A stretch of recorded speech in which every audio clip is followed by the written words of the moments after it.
श्रद्धा murder case से जुड़ी एक बड़ी अपडेट सामने आई है। थोड़ी देर में आफताब अमीन, जो कि आरोपी है श्रद्धा मर्डर केस का, उसका पोस्ट नार्को टेस्ट होगा। तिहाड़ जेल में ये पोस्ट नार्को टेस्ट होगा और अब से थोड़ी ही देर में पोस्ट नार्को टेस्ट करने के लिए पुलिस की टीम उसके पास पहुंचेगी। टेस्ट में फॉरेंसिक साइंस लैब के 2 सीनियर साइकोलॉजिस्ट यानी कि 2 मनोवैज्ञानिक होंगे, जो नार्को टेस्ट के दौरान सवाल पूछ रहे थे। जिन्होंने सवाल पूछे थे आफताब से, वो मनोवैज्ञानिक, और इसके अलावा 2 असिस्टेंट साइकोलॉजिस्ट भी उनके साथ शामिल होंगे। तो 4 साइकोलॉजिस्ट होंगे, 2 सीनियर 2 असिस्टेंट। केस के इन्वेस्टिगेटिंग ऑफिसर भी उनके साथ मौजूद होंगे और आज नार्को और पॉलीग्राफिक टेस्ट में दिए गए जवाबों का डिटेल्ड एनालिसिस होगा।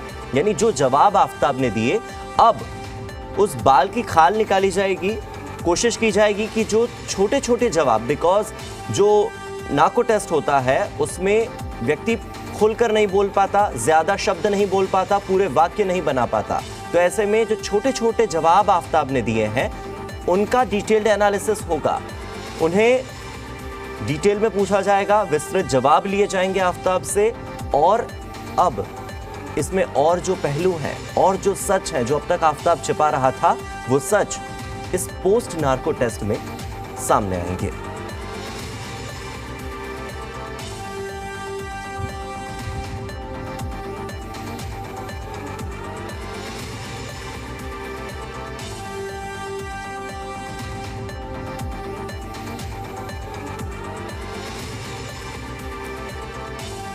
तो आप सोच रहे होंगे कि पोस्ट नार्को टेस्ट होता क्या है। तो पोस्ट नार्को टेस्ट हम आपको समझा देते हैं ग्राफिक्स के जरिए। पॉलीग्राफ और नार्को के जवाब को आपस में मिलाया जाता है, मेल कराया जाता है कि जवाब सही है कि नहीं। जिन सवालों के जवाब में अंतर आता है उसे दोहराया जाता है और जिस सवाल के जवाब में संदेह होता है उसे दोबारा पूछा जाता है। जवाब में अंतर की वजह आरोपी से पूछी जाती है कि आपने नार्को टेस्ट में अलग जवाब दिया और पॉलीग्राफिक में अलग। पूरी प्रक्रिया में 2 से 4 घंटे तक का समय लगता है, क्योंकि कुल मिलाकर यहाँ पर पॉलीग्राफिक टेस्ट में दिए गए जवाब और नार्को टेस्ट में दिए गए जवाबों को आपस में मैच कराया जाता है। अगर वो मैच नहीं होते, जिन जवाबों में संदेह होता है उन्हें फिर से पूछा जाता है। अगर जवाब में अंतर आया है तो आरोपी से ये पूछा जाता है कि आपने दोनों टेस्ट में अलग अलग जवाब क्यों दिए।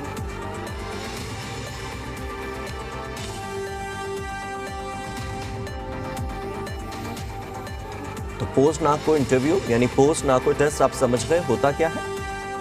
फिलहाल एक और बड़ी अपडेट आपको बता देते हैं श्रद्धा मर्डर केस से जुड़ी।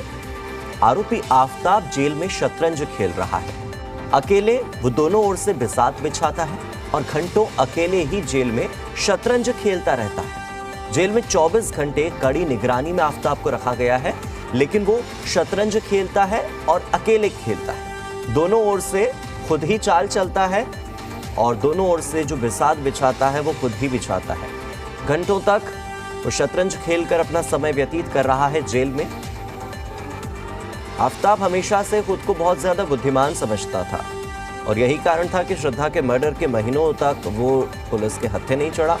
और जिस तरह की प्लानिंग उसने की थी, उसे लग रहा था कि वो बहुत समझदार है और बहुत ही चालाकी से उसने इस वारदात को अंजाम दिया।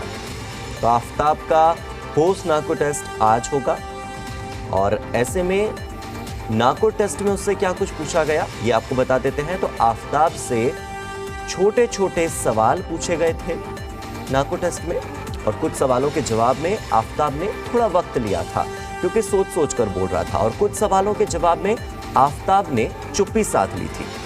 सवाल दोहराने पर आफताब ने उनके जवाब दिए और पॉलीग्राफिक टेस्ट में पूछे गए कई सवालों को दोहराया गया। जितने छोटे सवाल थे उतने ही छोटे जवाब भी आफताब ने दिए, लेकिन कुछ सवाल ऐसे थे जिस पर उसने मैनिपुलेशन करने की कोशिश की, यानी थोड़ा समय लिया और फिर जवाब दिया। और कुछ सवाल ऐसे थे जिनके जवाब में आफताब ने चुप्पी साध ली। तब उन सवालों को दोबारा दोहराया गया और फिर उसके जवाब को रिकॉर्ड किया गया। ये नार्को टेस्ट की डिटेल है कि किस तरह से श्रद्धा की हत्या का आरोपी आफताब फॉरेंसिक साइंस लैब पहुंचा और यहां पर अस्पताल में कैसे उसका नार्को टेस्ट हुआ। तो चलिए आपको बताते हैं कि नार्को टेस्ट कैसे हुआ, क्या प्रोसीजर रही। पूरी प्रोसीजर समझिए। सबसे पहले कंसेंट फॉर्म पढ़ने को दिया गया कि बगैर कंसेंट के यानी बगैर आपकी मर्जी के हम इस टेस्ट में नहीं शामिल होंगे। जितने सदस्य थे उनके नाम उसमें लिखे गए। कंसेंट फॉर्म पढ़कर आफ्ताब ने उस पर सिग्नेचर किए, अपने दस्तखत किए। लिखित रजामंदी के बाद सहमति की वीडियो रिकॉर्डिंग हुई कि हाँ मैं सहमत हूँ कि ये प्रोसेस आगे बढ़ाई जाए। शुरुआती प्रक्रिया के बाद एनेस्थीसिया का इंजेक्शन उसे दिया गया। एनेस्थीसिया का इंजेक्शन देने के बाद उससे सवाल पूछे गए, यानी कि बगैर इजाजत के, बगैर आरोपी की इजाजत के उसका नार्को टेस्ट नहीं होता है। तो पहले लिखित रजामंदी और उसके बाद सहमति की वीडियो रिकॉर्डिंग और उसके बाद ही एनेस्थीसिया का इंजेक्शन देकर यानी ट्रुथ ड्रग देकर उसका नार्को टेस्ट आगे बढ़ाया गया।